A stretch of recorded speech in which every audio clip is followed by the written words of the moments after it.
বিশেষ দিনটোত আমাৰ হালাগুৰা উচ্চতৰ মাধ্যমিক বিদ্যালয়ৰ অধ্যক্ষ মহোদয় আৰু SMDCৰ ছাৰ আৰু আমাৰ অতিথিবৃন্দ আৰু মোৰ সন্মানীয় শিক্ষক আৰু শিক্ষয়িত্ৰীসকল আৰু লগতে মোৰ মৰমৰ ভাই ভণ্টি আৰু মোৰ সহপাঠীসকল, আজিৰ এই বিশেষ দিনটোত আমি সকলোৱে জানো যে বিদায়নী সভা।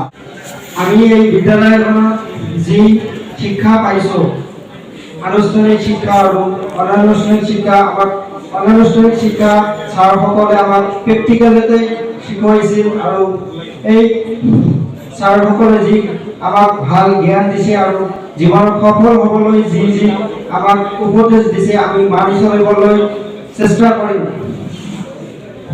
আৰু আমাৰ ছাৰ মাজে মাজে আমাৰ ক্লাছত আহি কৈছিল যে বাবা তোমালোকে ভালকে পঢ়া শুনা কৰা। আমাৰ ছাৰ মৰমতে বাবা বুলিও কৈছিল।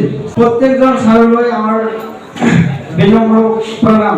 মই আজি বিশেষ দিনটোত আমাৰ ছাৰসকলক এবাৰ প্ৰণাম কৰিবলৈ বিচাৰোঁ।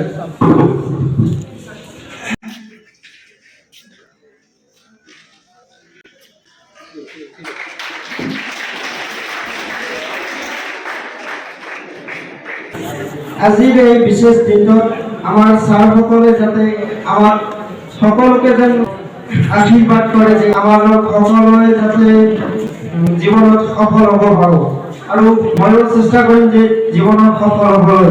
ছাৰসকলে যি আমাক ভাল ভাল উপদেশ দিছে আমি সকলোৱে মনত ৰাখিম। আমাৰ ছাৰসকল আৰু মৰমৰ ভাই ভণ্টি সকলোলৈ সুস্বাস্থ্য কামনা কৰি মোৰ এই বিশেষ কথাষাৰ ইয়াতে সামৰণি মাৰিলোঁ। যদি কিবা ভুল ত্ৰুটি হয় ক্ষমা কৰিব।